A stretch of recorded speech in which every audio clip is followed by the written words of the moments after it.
Un asesino anda suelto. Es invisible, impredecible y devastador. Podría decirse que los virus acosan a todas las formas de vida que pueblan la Tierra. Y los científicos trabajan contra el tiempo para detener el próximo ataque mundial.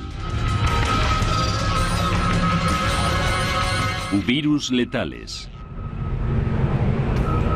Durante siglos, los virus eran algo sencillamente desconocido. Incluso hoy en día, su capacidad para mutar y extenderse a toda velocidad desconcierta a los científicos. Y sin embargo, los virus son meras agrupaciones de genes en el interior de un envoltorio proteínico que únicamente pueden reproducirse invadiendo a una célula huésped. Las proteínas que cubren la superficie de los virus son la clave de su capacidad destructiva.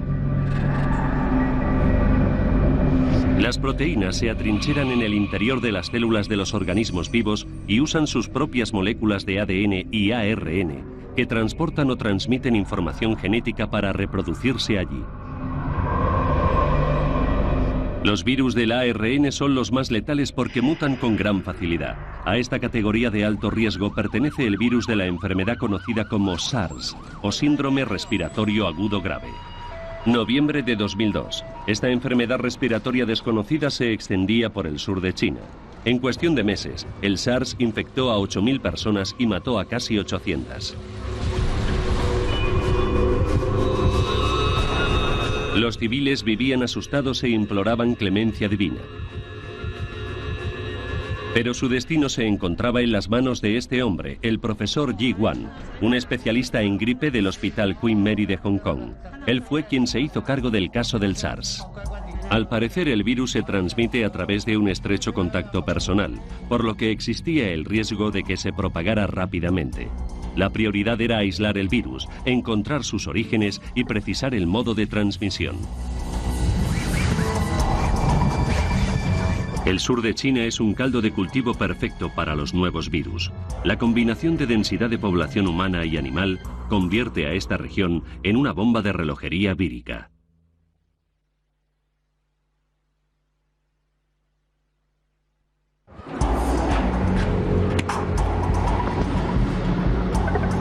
En las investigaciones efectuadas en granjas de animales salvajes se descubrieron civetas portadoras de un virus similar al del SARS. Los animales pueden ser un reservorio natural para un virus sin sucumbir a la enfermedad. Esos mamíferos parecidos a los gatos son sumamente delicados y alcanzan altos precios en el mercado. Pero ¿a qué coste para la salud humana? El riesgo de contagio es muy alto en las grandes ciudades, donde millones de personas viven en contacto constante con animales. Para no alarmar a la población, el profesor Wan viajó allí de incógnito, sin coche oficial y sin bata blanca. Era de vital importancia que conociera la situación y para ello procedió a inspeccionar los mercados de aves de corral, pues esos animales son potenciales vectores de la enfermedad.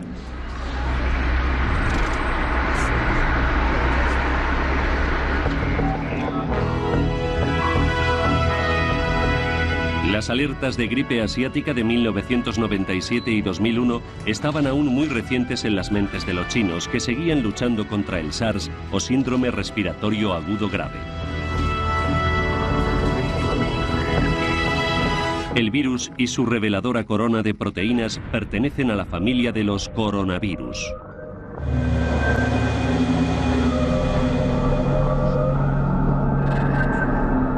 Este organismo tarda entre 6 y 8 horas en reproducirse dentro de una célula huésped.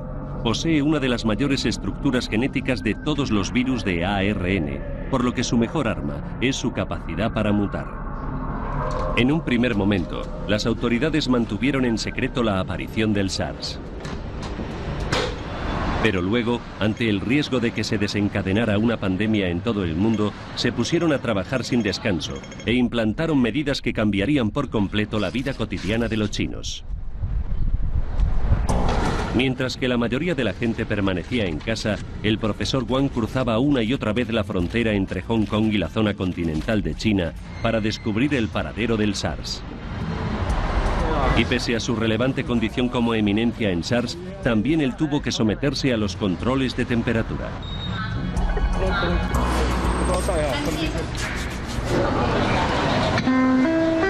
Las regulaciones en materia de higiene eran draconianas.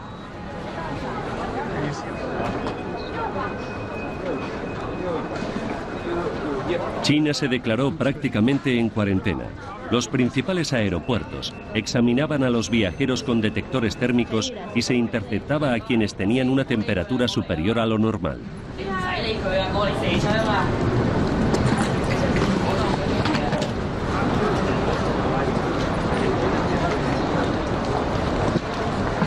Los presuntos casos de fiebre eran motivo de preocupación oficial, pero las drásticas medidas dieron sus frutos.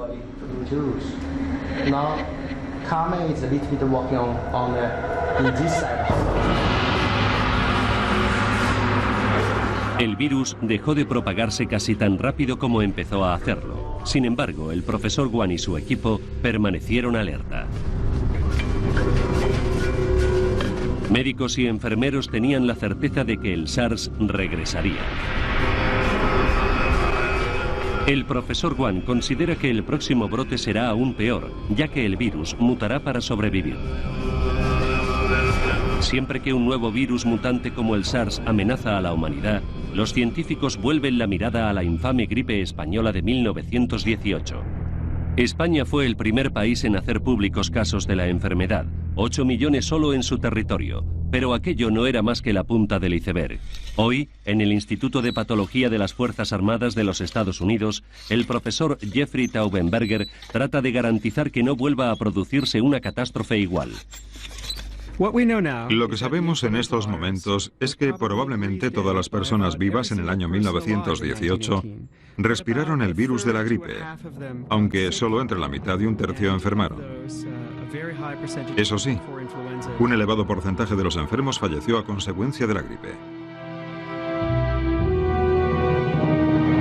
La cifra de víctimas mortales que causó la epidemia fue superior a la de la Primera Guerra Mundial. Hoy por hoy, se cree que entre 50 y 100 millones de personas perdieron la vida en poco más de un año.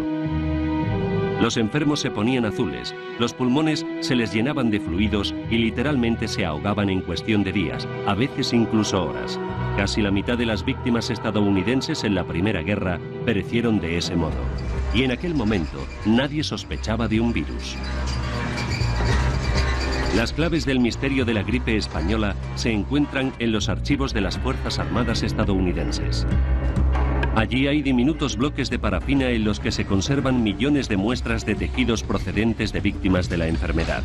En 1996, el profesor Taubenberger empezó a secuenciar el genoma, es decir, a trazar el mapa genético del virus. Pero el banco de tejidos carecía de suficientes muestras bien conservadas para crear un retrato completo del asesino. El profesor Taubenberger necesitaba la ayuda de un tenaz buscador de virus para encontrar más muestras.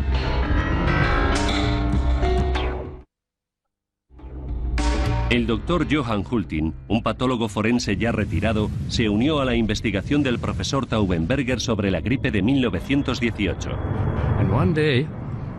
Un día, un visitante mencionó que alguien debía ir a Alaska a buscar en sus helados territorios víctimas de la pandemia de gripe de 1918. Cuando lo oí, supe que esa misión era perfecta para mí. Aquella fue la segunda expedición del Dr. Hultin a Alaska. La primera tuvo lugar en 1951. El momento en que vi a la víctima número 11 fue increíble para mí. Su descubrimiento me hizo muy feliz. Sabía que allí hallaríamos material genético del virus de la gripe de 1918. Esto es una foto de mujer que encontré enterrada a unos 2 metros de profundidad en un paraje helado de Alaska. Murió durante la pandemia de gripe en noviembre de 1918 y se momificó de forma excepcional. En vida había sido obesa, por lo que sus órganos internos se preservaron muy bien. De ahí que encontrara muestras pulmonares tan útiles para usted. Johann puede que no reconozca esto, pero son las muestras de tejidos que nos envió desde Alaska, las que encontró congeladas. Nosotros las procesamos para poder observarlas al microscopio. ¿Pero es peligroso desenterrar un virus letal? Estudiar el virus de 1918 no supone riesgo alguno para nuestra seguridad.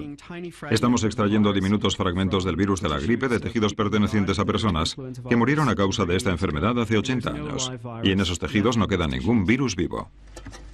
El profesor Taubenberger y sus colegas emplearon una nueva técnica de duplicación para reproducir de forma artificial el ARN del virus de 1918. Una década después, por fin ha logrado completar la secuencia.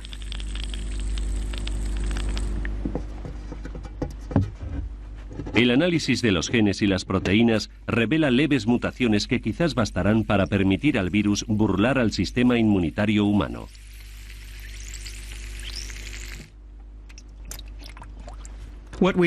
Pensamos que el virus de 1918 surgió de una forma muy inusual de gripe aviar, que en nuestra opinión fue adaptándose a los humanos poco a poco, a lo largo de un par de años. Lo que no podemos decir es en qué lugar del mundo sucedió eso.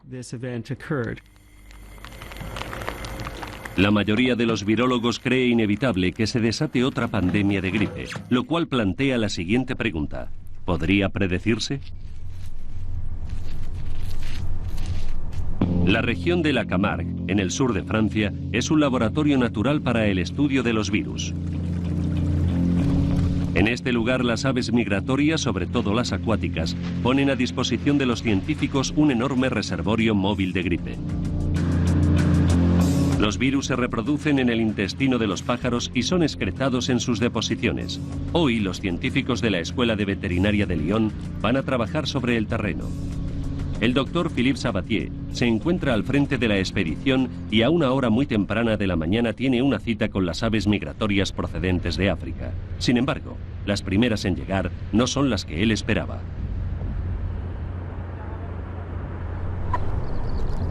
Es increíble. Está un poco cansado. Todos los años varios miles de millones de aves regresan a Europa para pasar el verano, y lo hacen a través de la Camargue, el delta de un río que se extiende a lo largo de casi 1000 kilómetros cuadrados. Antes pensábamos que los animales tenían virus particulares, al igual que los hombres. En definitiva, que cada especie tenía sus propios virus. Pero la historia reciente de la virología nos ha llevado a comprender que ciertos virus pueden pasar de una especie a otra indistintamente. El doctor Sabatier investiga los virus que saltan de una especie animal como es un pájaro a otras como el ganado y los caballos.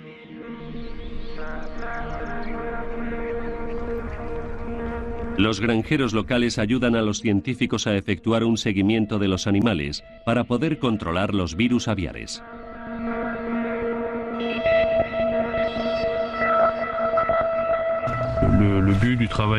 El objetivo de nuestro trabajo es comprender mejor los distintos riesgos para poder reaccionar con mayor rapidez y de ese modo evitar la propagación. Por suerte, la barrera de las especies no es tan fácil de traspasar. Un virus se vuelve contagioso cuando se adapta a la acidez y al entorno genético y proteínico de su huésped. Y para colonizar a otro huésped, muta. El mayor temor de los científicos es que un virus transportado por un animal pueda infectar la misma célula que otro procedente de un humano.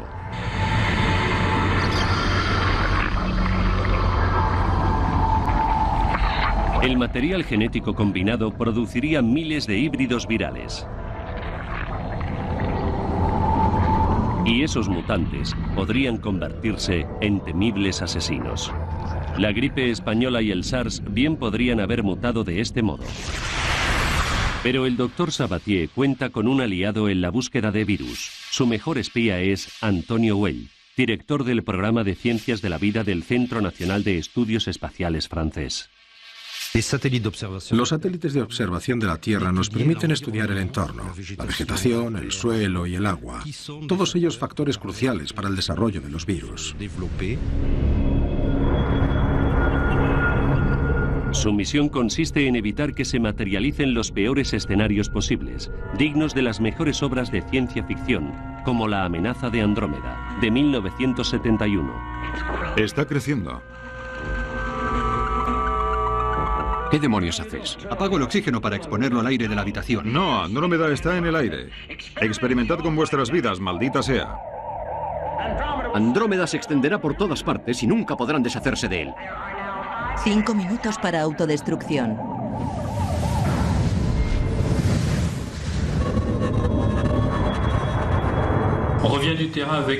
Acabamos de regresar de la expedición sobre el terreno y traemos varias muestras. Probablemente encontremos algún positivo que procederemos a enviar al Instituto Pasteur para que aíslen los virus. ¿Tienes algún dato del satélite que sugiera un riesgo de epidemia hoy? Antonio Güell y Philippe Sabatier forman parte de un programa de seguimiento mundial llamado BIRD. Su objetivo es reducir el riesgo de propagación de los virus a través de los desplazamientos de las aves migratorias. Colocando microtransmisores vía satélite en los pájaros, los científicos pueden seguirles allá a donde vayan. Hemos recibido las últimas emisiones de las garzas. Algunas ya han llegado cerca de Mauritania. A continuación se anotan las escalas de los pájaros y sus destinos finales, y se procede a dividir la Camargue en hábitats.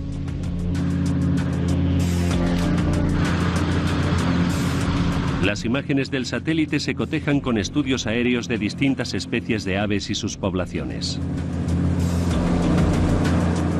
Este año, debido a la abundancia de vegetación en la Camargue, los pájaros podrían permanecer allí más tiempo, lo que aumentaría el riesgo de una epidemia.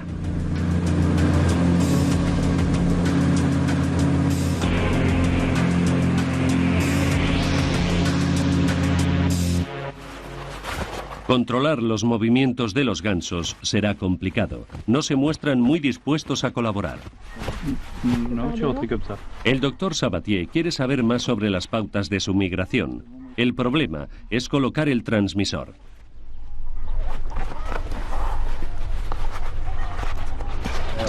Creo que ya está bien. ¿La soltamos? El exceso de equipaje es una carga, pero pronto se acostumbrarán.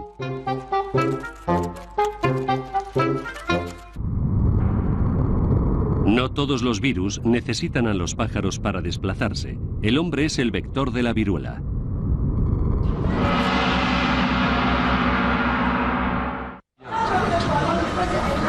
En Calcuta vive Suapan Nandan, un milagro viviente.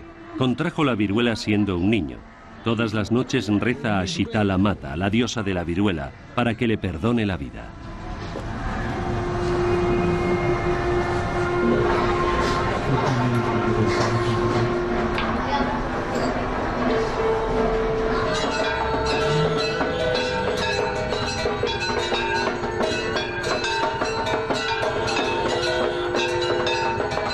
Hubo un tiempo en que las grandes pandemias se aceptaban como un castigo divino que había que sufrir con resignación.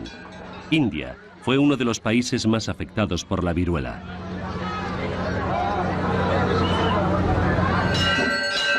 Antes de que existieran las vacunaciones multitudinarias, la única esperanza era la oración.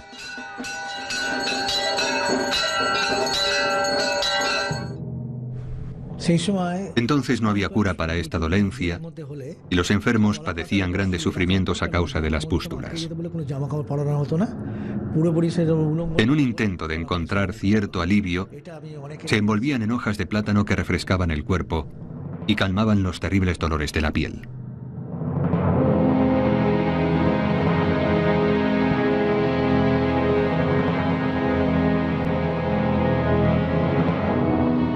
Quienes sobrevivieron quedaron marcados, a menudo de por vida.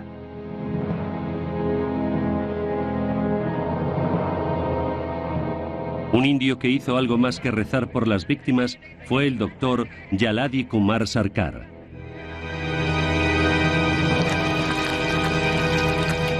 El doctor Sarkar es la personificación de la ciencia. Este hombre creó el primer laboratorio de virología e impulsó el programa de vacunación nacional. Recuerda que los lugareños se aferraron a la religión y al principio rechazaron la vacuna.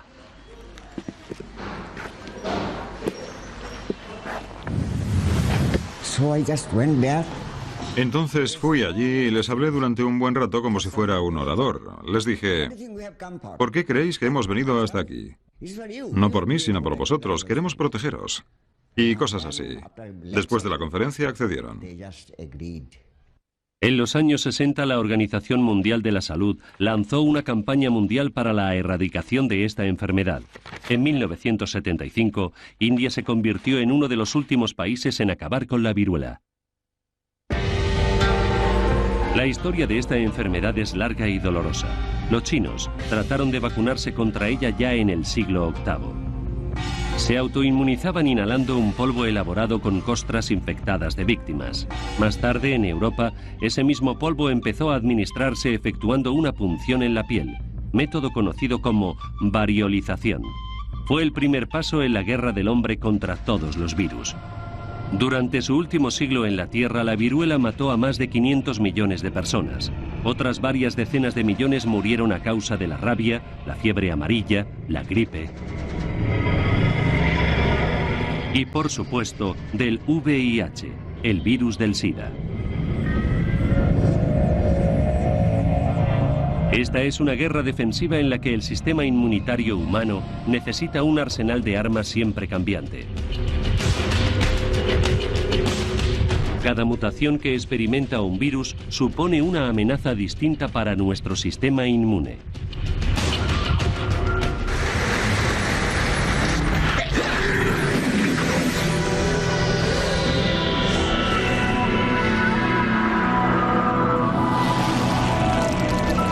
Las vacunas refuerzan las defensas de nuestro cuerpo, entrenando al sistema inmunitario para reconocer a los invasores. Las células T ayudan a los glóbulos blancos en su misión informándoles de la identidad de todo intruso al que sea necesario acorralar y atacar. Nuestros glóbulos blancos producen anticuerpos que se adhieren a las proteínas de la superficie de los virus.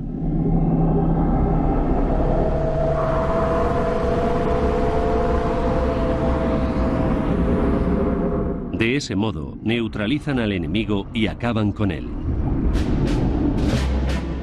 Sin embargo, para crear una vacuna, los científicos deben entablar una relación íntima y personal con el enemigo. Este laboratorio posee lo que se conoce como nivel 4 de bioseguridad. Significa que en él, los astronautas del microcosmos pueden examinar virus activos sin riesgo alguno. Los virus tienen la capacidad de filtrarse a través del plástico y el cemento, pero gracias a materiales sintéticos como el poliuretano y a los trajes protectores creados para la industria nuclear, ahora los científicos pueden enfrentarse directamente a ese desafío con total seguridad. Este tipo de laboratorios son herméticos y la presión que se mantiene en su interior es inferior a la externa. En el improbable caso de que se produjera una fuga, el virus asesino no escaparía. Al final de cada turno a los trabajadores les espera la obligada ducha química. En el corazón de África no existen laboratorios así. Tampoco hay vacuna contra uno de los virus más letales que se han descubierto, el de la fiebre hemorrágica, el ébola. Los equipos médicos extranjeros que llegan a la República Democrática del Congo han de enfrentarse a la desconfianza y al miedo reinantes en los pueblos afectados por el ébola.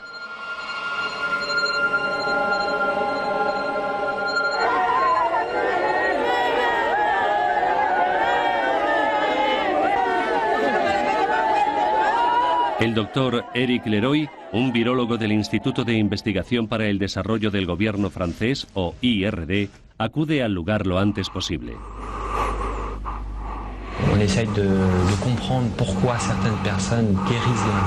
Intentamos comprender por qué ciertas personas sobreviven a la infección un 20% para ser más precisos y por qué el 80% restante muere. Para ello, queremos comparar las respuestas inmunitarias de estas dos categorías de personas. La estructura del ébola es filamentosa y a ella le debe su nombre la familia a la que el virus pertenece, la de los Filoviridae. Es uno de los más de una docena de agentes calientes que existen, que no son otra cosa que virus que se expanden y matan rápidamente. El ébola ataca al sistema inmunitario y destruye las células que bordean los vasos sanguíneos, causando hemorragias. El ébola está en nuestro pueblo.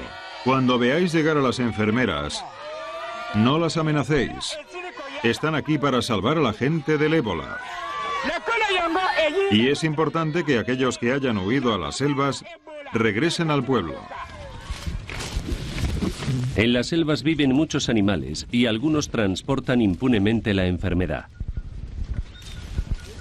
Esas criaturas pueden transmitir el virus a otras especies como puercoespines, antílopes y monos, animales que los lugareños suelen comer. El mero hecho de tocar la carne infectada representa un riesgo de contagio.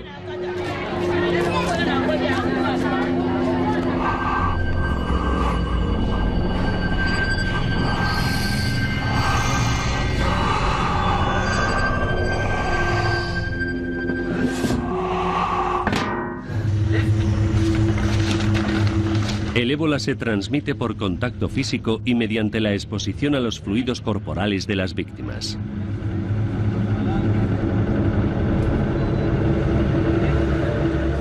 Por lo general, la muerte sobreviene una semana o dos después.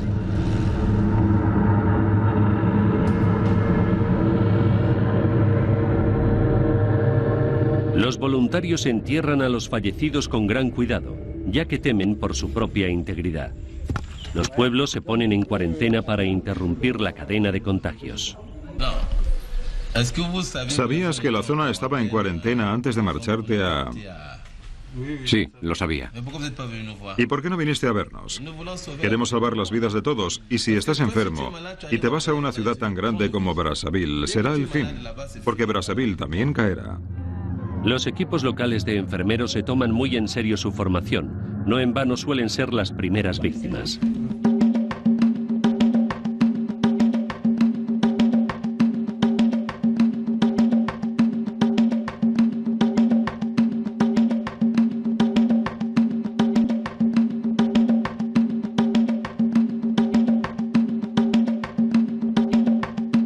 Cuando el calor es tan intenso como en la selva tropical, resulta muy tentador vestir ropas ligeras, pero esa decisión podría tener consecuencias fatales. Los trajes protectores se eliminan de una forma segura tras su uso. Ningún virus, ni siquiera el ébola, puede sobrevivir a esto. Los trópicos son zonas de alto riesgo debido a la gran concentración de plantas y animales, potenciales presas de los virus. Y al adentrarse en zonas deshabitadas, los humanos sacan de su letargo a virus que llevaban largo tiempo inactivos. Los cazadores de virus van tras ellos. La acción del hombre ha modificado más de la mitad de la masa continental de nuestro planeta. Las repercusiones de nuestros actos no son ni mucho menos superficiales. La influencia del ser humano en la aparición de estas enfermedades y en los cambios que se han producido en la ecología mundial es enorme. En ese aspecto, somos nuestro peor enemigo.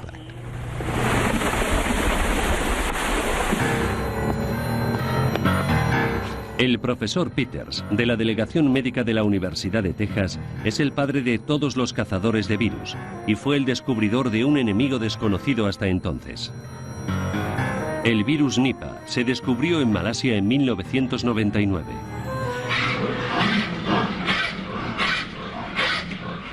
El Nipah se extendió a los hombres a través de cerdos que padecían enfermedades respiratorias. Los primeros en contraerlo fueron los ganaderos que criaban este tipo de animales. Se adoptaron medidas implacables para hacer frente a la enfermedad.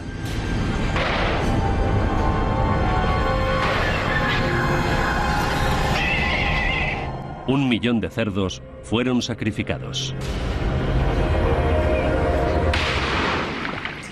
Pero para empezar, ¿cómo contrajeron ellos el Nipah? Los investigadores creen que el reservorio del virus era el murciélago y que él se lo transmitió a los cerdos. A los virólogos les preocupa que el Nipah haya infectado también a perros y gatos. Este virus puede franquear sin problemas las barreras biológicas, motivo por el cual el profesor Peters lo clasifica como uno de los descubrimientos virales más aterradores de todos los tiempos. Solo los virus anónimos y letales superan los controles de seguridad sin identificación. Buenos días, disculpe, ¿puedo ayudarle? Un nuevo virus de Asia. Soy el Dr. Peters. Dr. Peters, ¿puedo comprobar si tiene autorización para acceder al edificio, por favor? La gente siempre te pregunta cuál es el más grande, el peor, el que hace que te despiertes sudando en mitad de la noche y esas cosas. Pero lo cierto es que nadie sabe cuál será el próximo virus letal que aparecerá.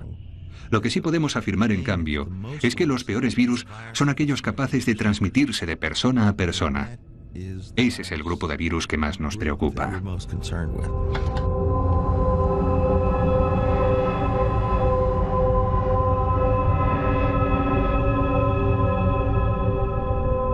No hay demasiados datos sobre este. Dado que no existe una buena red de control, cuando todo sucede en otros continentes, carecemos de un buen sistema para estudiar los detalles de lo ocurrido. Y en mi opinión, eso nos pone en peligro. Cada 2 o 3 años, un nuevo virus ataca al ser humano. Nadie sabe de dónde procede, cómo se transmite o las dimensiones que podría tener una epidemia. Lo único que podemos afirmar con certeza es que tendrá lugar otro ataque con consecuencias fatales. Habrá millones y millones de muertes, y todo eso tendrá una notable repercusión, no solo en lo que a los muertos y enfermos se refiere, sino también en el ámbito de la práctica clínica, cuya naturaleza cambiará. Toda esta situación tendrá graves consecuencias para la economía. La gente no querrá subir a los aviones porque son cámaras cerradas en las que pueden circular los virus, y no habrá mano de obra para recoger las cosechas. En la Tierra viven más de 4.000 especies de virus, y sin embargo, el porcentaje de estos organismos que ataca al hombre es muy pequeño. Antes de sacar los virus de sus contenedores, son sometidos a un complejo proceso bioquímico que culmina con su desactivación. De ese modo, los científicos pueden estudiarlos sin protección.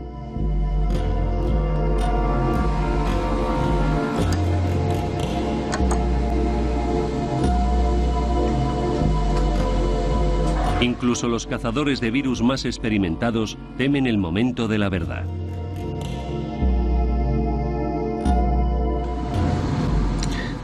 Eso es muy interesante. A mí me parece SARS. Sí, eso parece.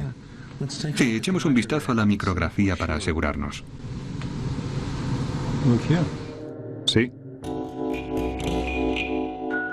El profesor Peters ha participado en todas las grandes cruzadas contra los virus, lo cual le ha costado algún que otro sacrificio personal.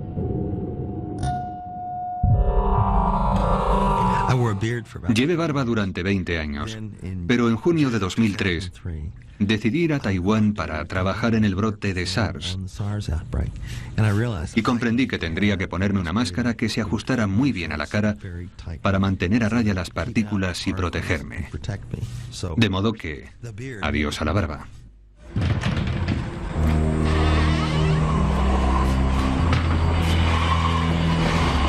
El profesor Peters ya se ha retirado del trabajo de campo, pero ahí fuera hay otros cazadores de virus. El biólogo brasileño Luis Eloy Pereira y su equipo del Instituto Adolfo Lutz de Sao Paulo estudian a la víctima de una enfermedad desconocida. El suyo es un verdadero trabajo detectivesco que les obliga a buscar pistas del paradero del asesino fuera del laboratorio. El equipo inspecciona las cuevas, los campos, los bosques y los pantanos de Brasil en busca del virus. Renato, este animal es un vampiro porque es hematófago, pero además es un reservorio de arbovirus ya que vive en la selva. Los arbovirus se transmiten mediante insectos que se alimentan de sangre. El clima tropical de Brasil y la variada fauna y flora del país constituyen un entorno perfecto para el desarrollo de estos virus. Los arbovirus causan todo tipo de dolencias, desde fiebre moderada en los humanos hasta encefalitis o inflamación del cerebro, enfermedad potencialmente letal. Y los murciélagos y los roedores figuran nuevamente entre los sospechosos habituales.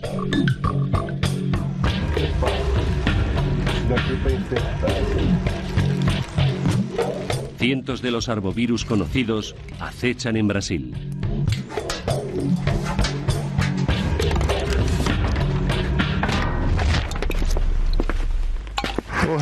Renato, estos son los roedores que capturamos y en los que detectamos arbovirus, ¿te acuerdas?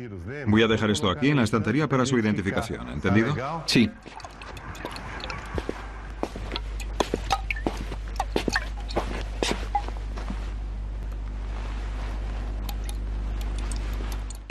El profesor Pereira no solo estudia la identidad de los virus, sino también el modo en que traspasan las fronteras de Brasil. Los pájaros, al igual que los roedores, les sirven como medio de transporte.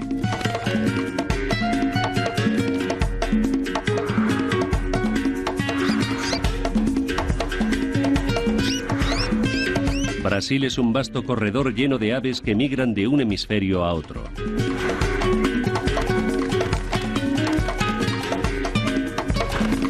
Y un mosquito portador de un virus podría picar a cualquiera de esos pájaros, haciendo que el ave infectada transportara el letal organismo a miles de kilómetros de distancia, a otros países.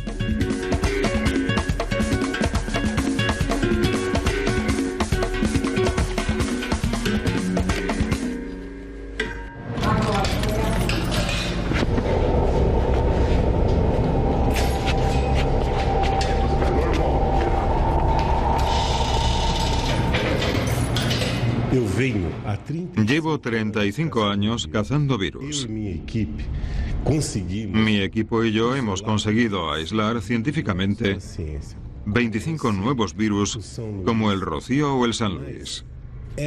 Sin embargo, esta pasión puede resultar muy peligrosa. Una vez me contaminé con el virus Guaratuba y casi muero.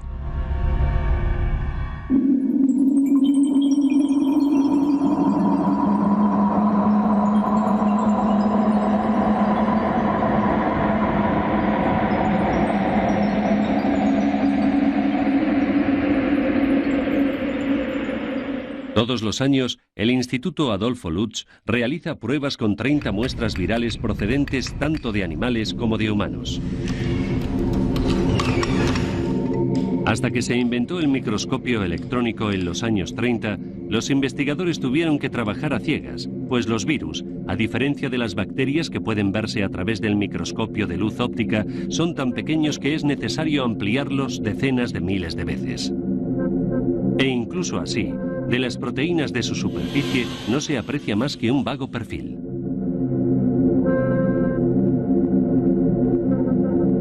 Aquí, un haz de electrones recorre un virus para dejar al descubierto lo invisible.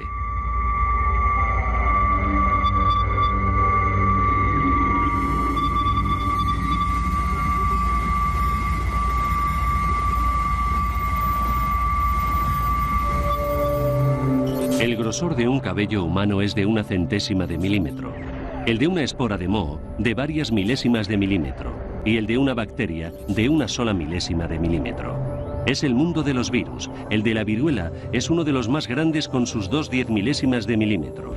Luego están los coronavirus y los rinovirus, más pequeños, con tan solo 2 100 de milímetro.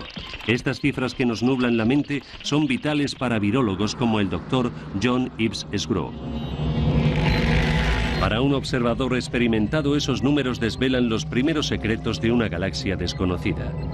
En el Instituto de Virología Molecular de Wisconsin, la principal arma del Dr. Sgro contra los virus es la tecnología informática. Gracias a ella, puede medir un virus en 3 dimensiones. Su objetivo es crear réplicas exactas de los virus originales.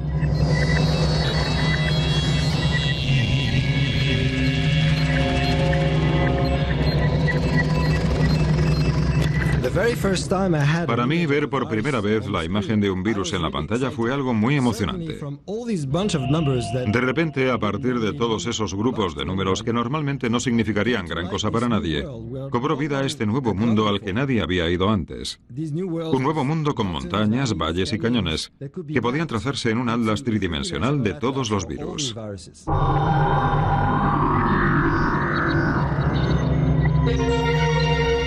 Sabiendo qué aspecto tenía el enemigo, podíamos empezar a comprender su línea de ataque.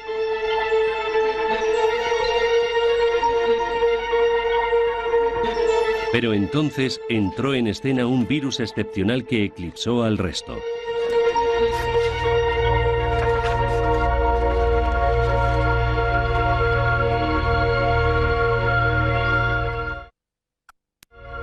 El minivirus es 4 veces más grande que el virus de la viruela y puede observarse a través de un microscopio óptico. Este organismo fue hallado en un sistema de refrigeración de Bradford, Inglaterra, en 1992. Durante mucho tiempo se pensó que era una bacteria por su tamaño y su compleja composición genética. El doctor Didier Raoult, microbiólogo francés de la Universidad Mediterránea de Marsella, recuerda su primer encuentro con el Mimi. La primera vez que lo vimos, quedamos impresionados porque no esperábamos que tuviera esa forma. A diferencia de las bacterias, era muy geométrico y nos llevó cierto tiempo comprender que sufríamos una suerte de bloqueo mental que nos impedía pensar que un virus pudiera ser tan grande. Era imposible. Al colocar el mimivirus junto a ciertas bacterias, sobre todo si son de las más pequeñas, queda patente que el diámetro del virus no solo es similar, sino en ocasiones incluso más grande que el de las bacterias. Es comprensible, por tanto, que durante años lo confundiéramos con una bacteria. Cuando el equipo del Dr. Raoult secuenció el genoma de Mimi, descubrió que un 80% de sus genes no existía en ningún otro lugar. Un rasgo típico de los virus. El mimivirus nos demostró lo poco que sabemos sobre los virus. En este mundo hay más virus que cualquier otra forma de vida. En el fondo del mar, en el lodo y en el agua, se han descubierto virus sumamente curiosos. Pero en general, el de los virus es un mundo aún por descubrir. Este mensaje podría provocar un escalofrío en todo el mundo médico. Pero, ¿qué sucedería si se descubriera un virus capaz de ayudar a la humanidad? El doctor Daniel See, un radiólogo del Centro Médico de Stanford en California, ha experimentado con un virus frío creado a medida para luchar contra el cáncer de hígado. Inyectado a la arteria que conduce a dicho órgano, el virus extermina las células tumorales sin dañar los tejidos sanos. A principios del siglo XX, una mujer que padecía un cáncer cervical contrajo la gripe. Estuvo gravemente enferma, pero tras recuperarse, su cáncer mejoró. Todo el mundo se dio cuenta, aunque nadie estaba muy seguro del motivo. Sin embargo, desde entonces y durante décadas, muchas personas han pensado que quizás pudiéramos utilizar los virus como arma contra el cáncer.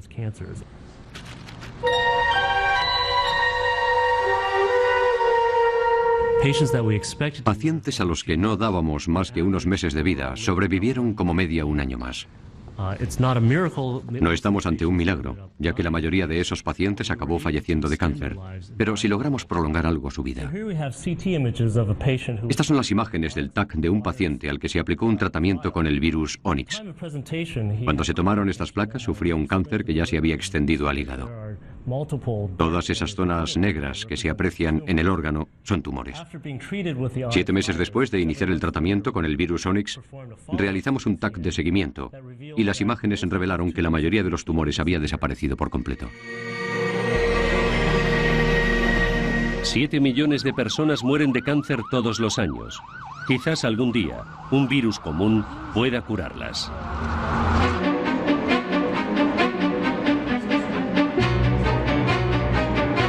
Los investigadores están utilizando al enemigo más insidioso del hombre para conseguir otros remedios.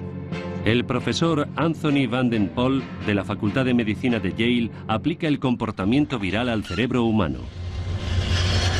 Este hombre emplea los virus para acabar con tumores cerebrales y conducir hasta una célula defectuosa del cerebro el gen que necesita. Nuestro cerebro contiene 100.000 millones de células. Manipulando sus códigos genéticos, los virus pueden buscar en ese órgano ciertas células para matarlas o curarlas. Pero, ¿cómo controlar lo que sucede?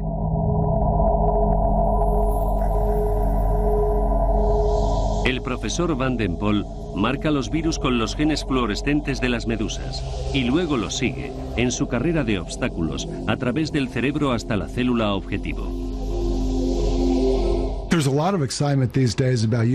Hoy por hoy, la posibilidad de emplear virus para tratar diversas enfermedades neurológicas despierta una gran expectación. Y creo que el futuro será muy interesante, pues utilizaremos a los virus como medio de transporte para enviar genes a las células dañadas y también para destruir células malignas como las de los tumores cerebrales. Esto era una célula nerviosa infectada con un virus, y la actividad eléctrica parece bastante normal, ¿no crees?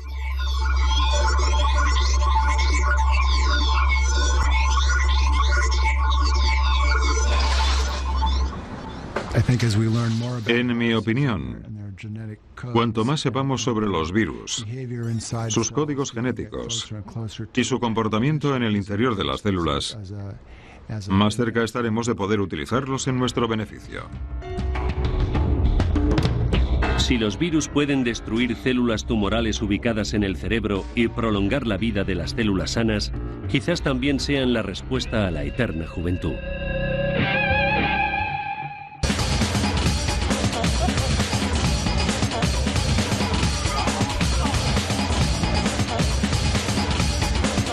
Sin embargo, este nuevo rayo de esperanza queda oscurecido por la amenaza de otra pandemia.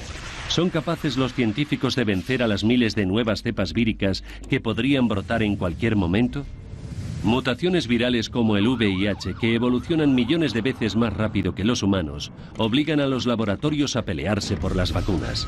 Nosotros observamos y experimentamos para evitar el próximo ataque a escala mundial. Pero también confiamos en que nuestro mayor enemigo pueda un día convertirse en nuestro aliado en la lucha contra la enfermedad.